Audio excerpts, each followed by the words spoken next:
नमस्कार भाइयों और बहनों। मैं माइक हूँ वी आर द सेंट्स से। मेरे पास एक और संदेश है जो प्रभु ने मेरे दिल में डाला है। मैं तो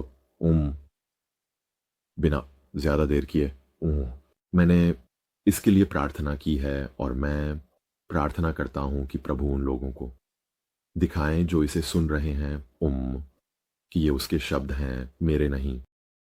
और मैं चाहता हूँ कि लोग ये समझें कि मैं बस वही कर रहा हूँ जो प्रभु मुझसे चाहते हैं, जो वह मुझसे करने के लिए कह रहे हैं। उम, मेरा इसमें कोई व्यक्तिगत स्वार्थ नहीं है। आप जानते हैं, सिवाय इसके कि आप जानते हैं, लक्ष्य यही है कि जितने अधिक लोगों को संभव हो सके स्वर्ग के राज्य में लाया जाए। मेरे लिए बस इतना ही है। और हमेशा की तरह इन संदेशों को साझा करें। इन संदेशों को साझा करने के लिए आपको मेरी अनुमति की आवश्यकता नहीं है। बस इतना ध्यान रखें कि जैसे आपने इन्हें निःशुल्क प्राप्त किया है, कृपया वैसे ही निःशुल्क दें और इन संदेशों के बदले में कुछ भी स्वीकार न करें। और फिर हाँ, आपको मेरी अनुमति की जरूरत नहीं है। बस आप इन्हें कॉपी कर सकते हैं या लिख सकते हैं, वीडियो साझा कर सकते हैं, जो भी चाहें, कोई फर्क नहीं पड़ता। प्रभु ने मुझे बहुत स्पष्ट निर्देश दिए हैं और ये निर्देश अन्य वीडियो में भी हैं जिन्हें आपने पहले देखा होगा। अगर आप को इस चैनल पर कुछ समय से हैं, अगर आप नए हैं तो आप कई वीडियो में वापस जा सकते हैं और आप देखेंगे कि वह वही बात कह रहे हैं। तो मैं अब आगे बढ़कर शुरू करने जा रहा हूँ। प्रभु प्रभु ने शुरू किया, इन शब्दों को लिखो मेरे प्रिय पुत्र। और उन्होंने इसका शीर्षक दिया, अपना भाग्य चुनो। क्या तुम मेरे साथ हो या संसार के। तो जब मैं अपनी प्रार्थना में आया और प्रभु के साथ खड़ा हुआ तो मुझे पता था कि वह चाहते हैं कि मैं यह संदेश प्राप्त करूं। और यह समय था एक तरह से बैठने, सुनने और लिखने का। मैंने कुछ इस तरह से शुरू किया। आप जानते हैं प्रभु, मुझे पता है कि यह बात काफ़ी समय से आपके दिल में है। मुझे पता है कि आपने इसे मेरे दिल में भी काफ़ी समय से रखा है और मुझे खेद है कि मैं टाल मटोल करता रहा। लेकिन चलिए चलिए अब इसे शुरू करते हैं। आइए अभी शुरू करें।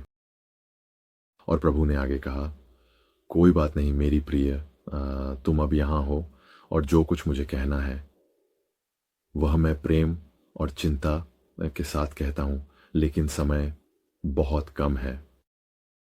और जब कभी प्रभु मेरे साथ इस तरह से बात शुरू करते हैं तो मुझे हमेशा एक ही तरह का विचार आता है, जैसे कि जब वे कहते हैं समय कम है, चुप, या मैं जल्दी आ रहा हूं, तो मेरे मन में तुरंत ये एक मजाक है जो मैं अक्सर कह देती हूँ। फिर वही शब्द आ गया, जल्दी, है ना। जैसे हम सब जल्दी शब्द को अपने तरीके से समझते हैं कि, और इसलिए मैंने कहा ठीक है, तो लगता है कि आप जानते हैं, आप जल्दी आ रहे हैं, तो शायद कोई 20 साल में। ओ ठीक है, समझ गई, समझ गई। और फिर प्रभु ने आगे कहा, तुम तो बड़ी मजाकिया हो। वे कहते हैं, मुझे तुम सब पर हंसना बहुत अच्छा लगता है।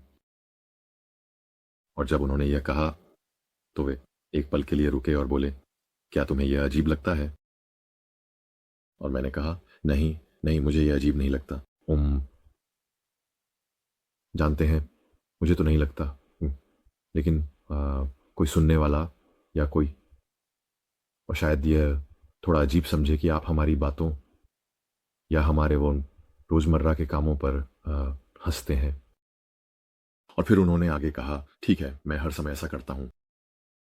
और मैंने कहा, फिर मैंने जवाब दिया, मैंने कहा, ठीक है प्रभु, मुझे पता है, मैं यह वो बात है जिसके बारे में हम पहले भी बात कर चुके हैं। मैंने कहा, लेकिन मुझे अजीब सा लग रहा है कि आज आप इसी विषय पर बात नहीं करना चाहते। और उन्होंने कहा, बिल्कुल सही ना, जैसा कि वो मुझसे अक्सर कहते हैं। और प्रभु ने आगे कहा, चलो इस विषय को यहीं रोक देते हैं और शायद 20 साल बाद फिर से इस पर लौटेंगे। तो मुझे तुरंत एहसास हो गया कि वो मेरी ही बात पर हल्का सा मजाक कर रहे हैं। तो मैंने बस कहा, ओह, आप जानते हैं, बहुत बढ़िया प्रभु, बहुत बढ़िया। आपको हमेशा पता होता है कि किस समय क्या कहना है, एकदम सही समय पर। लेकिन मुझे पता था कि ये, आप जानते हैं, ये कुछ ऐसा था जिसमें एक संदेश छुपा था जिसे वह सच में सामने लाना चाहते थे। तो इसके बाद हम आगे बढ़े और अ, उन्होंने बोलना शुरू किया और कहा, अब असली मुद्दे पर आते हैं। दुनिया बहुत जल्दी एक बिल्कुल अलग जगह बनने वाली है। हाँ, अभी युद्ध चल रहे हैं, लेकिन ये कुछ भी नहीं है उनके मुकाबले जो दुनिया के नेता योजना बना रहे हैं। इंसानियत को घुटनों पर लाने की योजनाएं हैं, और इसी वजह से अ, मुझे हस्तक्षेप करना होगा। तो मैंने यहाँ बीच में टोकते हुए कहा, प्रभु, मुझे पता है कि मैंने आपसे कभी ये नहीं पूछा कि आप कब आ रहे हैं या किस तारीख को, क्योंकि यह कुछ ऐसा लग रहा है यहाँ पर, इसमें एक एक एक को थीम है। और मैंने कहा, मैं आपसे ये नहीं पूछने वाला हूँ। और फिर उन्होंने तुरंत बीच में टोकते हुए कहा, नहीं, मुझे पता है, लेकिन मैंने तुम्हें रथुए वब्बा और घटनाएं दिखाई हैं। और जब उन्होंने ये कहा तो मैं तुरंत ही अपनी आत्मा में वापस आ गया। और अ, मैंने कहा, हाँ, बहुत सी बातें हैं जिनके बारे में यहाँ इस चैनल पर बात की गई है। जो आप कह रहे हैं, जैसे कि रथुएं और घटनाएं, मैंने कुछ चीज़ें देखी हैं सपनों में, और वो बातें जो उन्होंने मुझे दिखाई हैं और मैंने उन्हें इस चैनल पर डाला है। अगर आप पीछे जाकर देखना चाहें तो आपको उनमें से कुछ मिल जाएंगी। अ, लेकिन इसने मुझे 2 रात पहले की बात याद दिला दी। मैं गहरी नींद में था। असल में मैं बस सोया ही था, शायद मुझे लगता है 30 मिनट के लिए, लेकिन मैं बहुत जल्दी और बहुत गहरी नींद में जा सकता हूँ। और अचानक मैंने एक बहुत बड़ा धमाका सुना, और वो मेरे सिर में इतना तेज था कि मुझे लगा कि ये मेरे घर के बाहर हुआ है, जैसे शायद 2 गाड़ियां आपस में टकरा गई हों। बूम! और शायद उनमें से एक टक्कर के कारण फट गई हो। उह! आवाज कुछ ऐसी ही थी। और लेकिन मुझे मुझे अपनी नींद में धमाके से ठीक पहले की एक झलक दी गई थी। मैंने धमाका सुना और फिर बूम! मैं अपनी नींद से एकदम जाग गया। और तो यही मैंने उनसे पूछा। मैंने कहा, उह! जो धमाका मैंने कुछ रात पहले अपनी नींद में सुना था, कि उसके बारे में क्या? और उन्होंने आगे बात जारी रखी। वो बोले, क्या वो तेज था? और मैंने कहा, हाँ, मैं घबराहट में उठ गया था। मैं डरा हुआ था, जैसे मैं सच में डर गया था। मुझे लगा कुछ हो गया है। और फिर उन्होंने आगे कहा, प्रभु ने कहा, हाँ, हाँ, तुम डरे थे, मैंने तुम्हारी प्रतिक्रिया देखी, और यही मेरा इरादा था। और मैंने ना प्रभु से कहा, मैंने कहा, मुझे समझ नहीं आया कि आप वहां क्या कर रहे थे।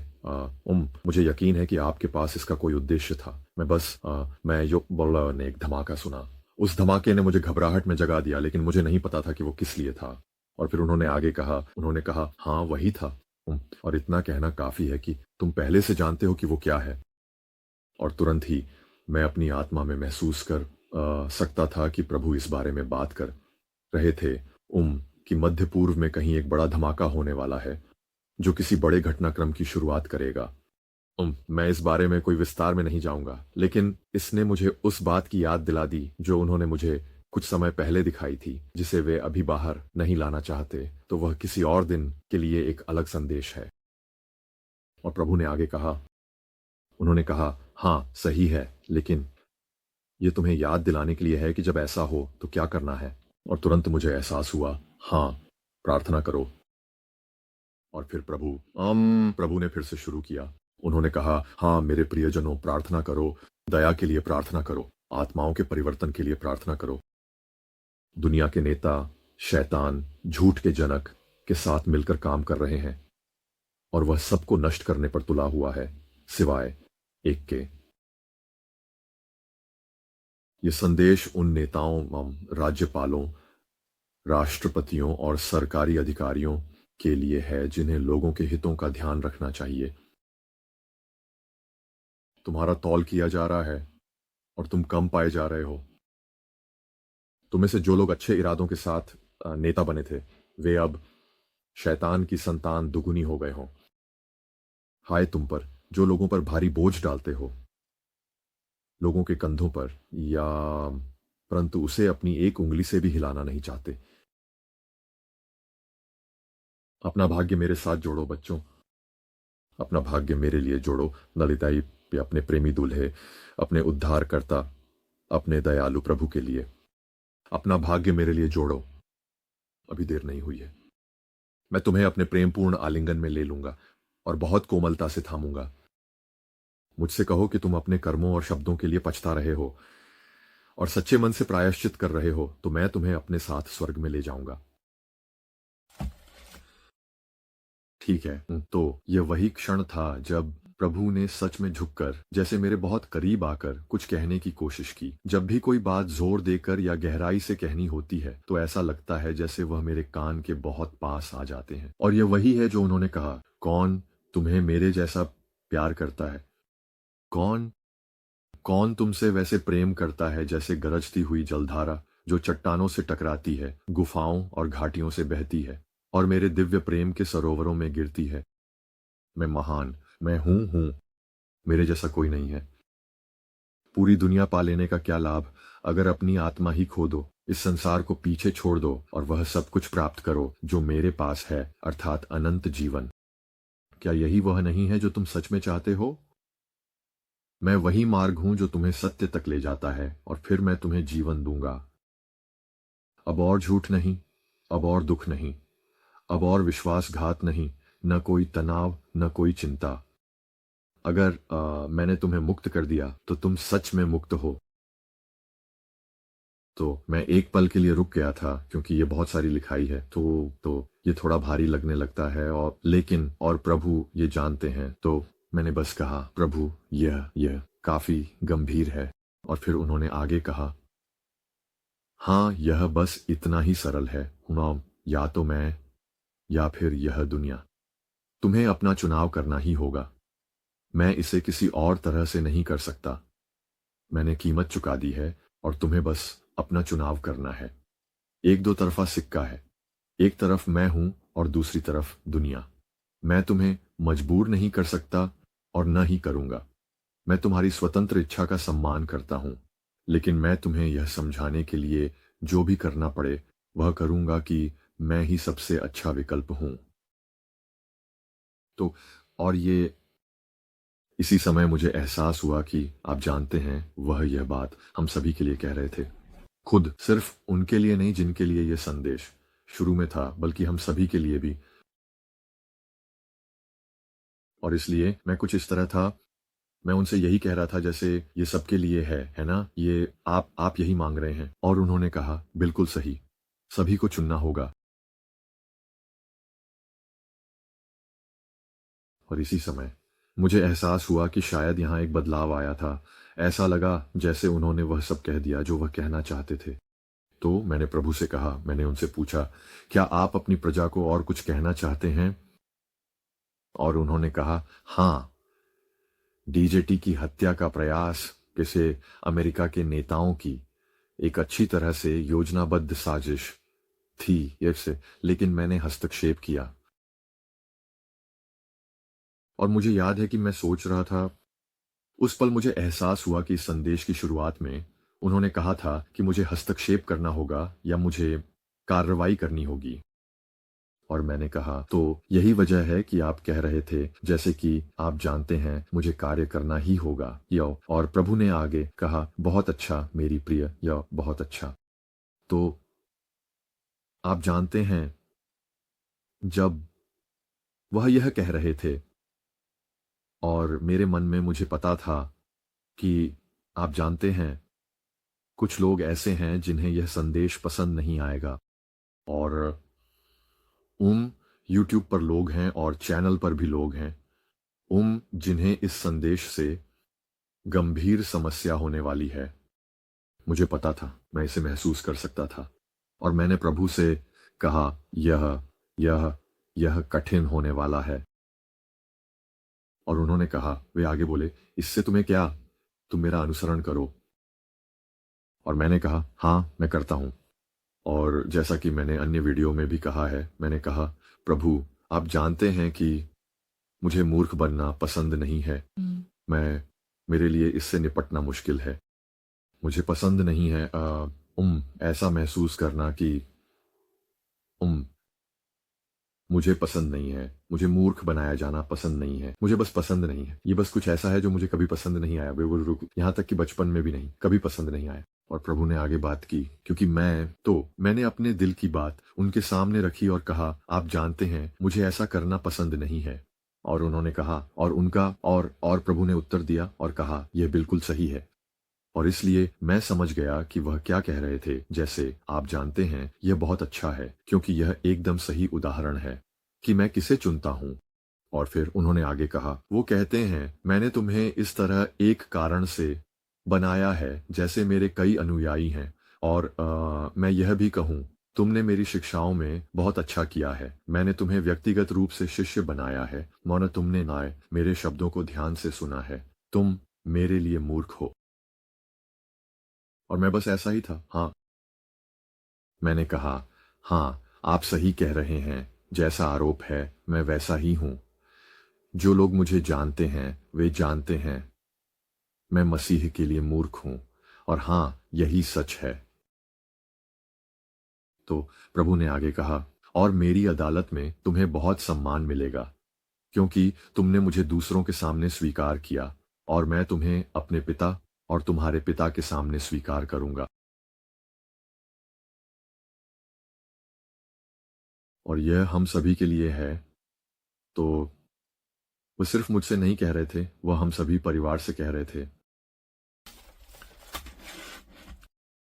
और प्रभु ने आगे कहा, और मेरी सभी दुल्हनों से, सोचो कि तुम इस संदेश पर क्या टिप्पणी करने वाले हो, चाहे चैनल पर हो या अपने मन में। क्योंकि मैं डीजेटी के साथ वैसे ही हूं जैसे यहू के साथ था, क्योंकि मैं नहीं बदलता। और मेरे भविष्यवक्ता के लिए मेरी इच्छा है कि वह मेरे वचन को ट्रम्पेट करे, और वह व्यर्थ मेरे पास नहीं लौटेगा। माफ कीजिए, वह शब्द था, माफ कीजिए, मैं इसे दोहराने जा रहा हूं, क्योंकि मैं बदलता नहीं। और मेरे भविष्यद्वक्ताओं के लिए मेरी इच्छा यही है कि वे मेरे वचन का ढिंढोरा पीटें, और वह व्यर्थ होकर मेरे पास न लौटेगा। जहां तक इस दुनिया के नेताओं की बात है, मेरे पीछे हो जाओ। शांति से तुम्हारा क्या लेना देना है। याद रखो, मैं इस तूफान से बाहर निकलने का रास्ता हूं। मेरे करीब रहो, अपनी आंखें मुझ पर रखो। तुम्हारा रक्षक कप्तान, नासरत का यीशु। शालोम। और यही संदेश का अंत था। तो वह वाकई में एक बहुत कठिन संदेश था। मुझे पता था कि इसमें मुझे काफी समय लगेगा, कि मैं उनके पास आऊं और ये सुनिश्चित करूं कि मैं उनकी कही हर बात को सुनूं और किसी भी चीज से विचलित न हूं। तो लेकिन ये एक महत्वपूर्ण संदेश है। और इसलिए आप जानते हैं, मुझे पवित्र शास्त्र में बहुत से अलग अलग परिदृश्य याद आ रहे हैं जहां लोग निर्णय लेने के लिए अपने भाग्य का फैसला करते हैं, और उनमें से एक शाऊल और जोनाथन थे। आप जानते हैं, शाऊल बहुत परेशान था, और वह यह जानना चाहता था कि युद्ध उसके पक्ष में क्यों नहीं हो रहा है। और वह चिट्ठी डाल रहा था। और शास्त्र में कई अलग अलग स्थान हैं जहां लोगों ने निर्णय लेने के लिए चिट्ठियां डाली, ताकि प्रभु स्वयं निर्णय लें, और यह दिखाने के लिए कि वे उस स्थिति में कहाँ खड़े हैं, उन्होंने अपना हाथ आगे बढ़ाया। तो खैर, भाइयों और बहनों, यही था आज का संदेश। ईश्वर आपको आशीर्वाद दें, और मैं आपको अगले वीडियो में मिलूंगा। शालोम।